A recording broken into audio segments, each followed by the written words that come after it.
मैं अपने चैनल भक्ति विद मीतू में आप सबका स्वागत करती हूँ। आज हम सुनेंगे गंगा जी की कहानी। गंगा दशहरा का पर्व ज्येष्ठ मास की शुक्ल पक्ष की दशमी को मनाया जाता है।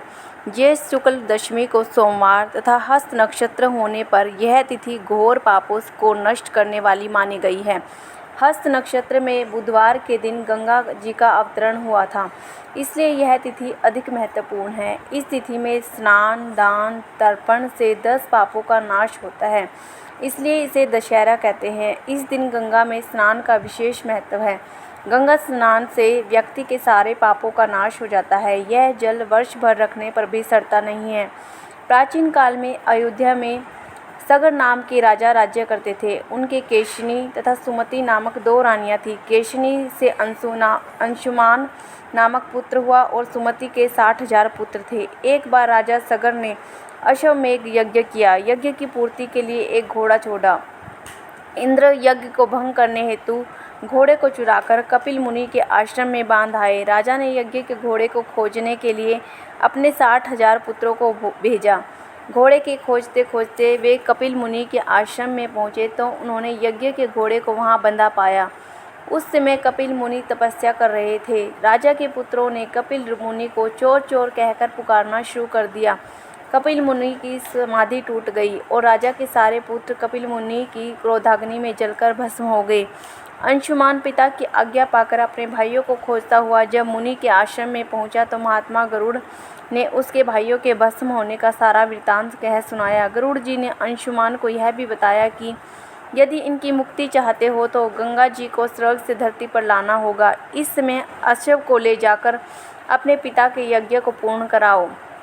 इसके बाद गंगा को पृथ्वी पर लाने का कार्य शुरू करना। अंशुमान ने घोड़े सहित यज्ञ मंडप में पहुंचकर राजा सगर से सब वृत्तांत कह सुनाया। महाराज सगर की मृत्यु के पश्चात अंशुमान ने गंगा जी को पृथ्वी पर लाने के लिए तप किया, परंतु वह असफल रहे। इसके बाद उनके पुत्र दिलीप ने भी तपस्या की, परंतु वह भी असफल रहे। अंत में दिलीप के पुत्र भगीरथ ने गंगा जी को पृथ्वी पर लाने के लिए गोकर्ण तीर्थ में जाकर कठोर तपस्या की।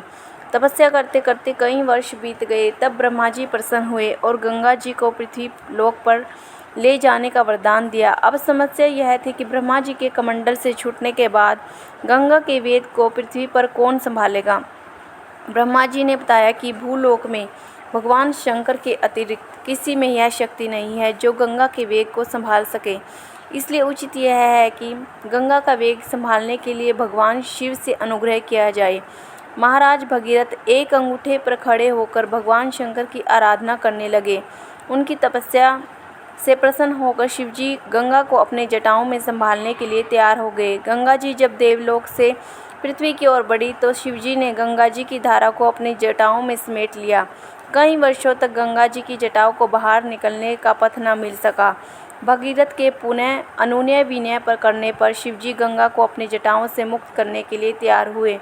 इस प्रकार शिव की जटाओं से छूटकर गंगा जी हिमालय की घाटियों से में कलकल निनाद करके मैदान की ओर बढ़ी। जिस रास्ते में गंगा जी जा रही थी उसी मार्ग में ऋषि जनहू का आश्रम था। तपस्या में विघ्न समझकर वे गंगा जी को पी गए। भगीरथ के प्रार्थना करने पर उन्हें पुनः जांग से निकाल दिया।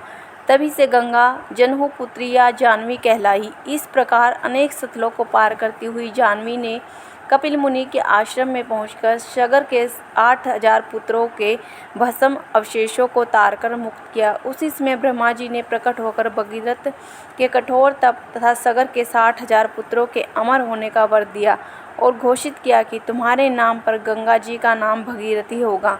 अब तुम जाकर अयोध्या का राज्य संभालो। ऐसा कहकर ब्रह्मा जी अंतर्ध्यान हो गए। बोलो गंगा मैया की जय।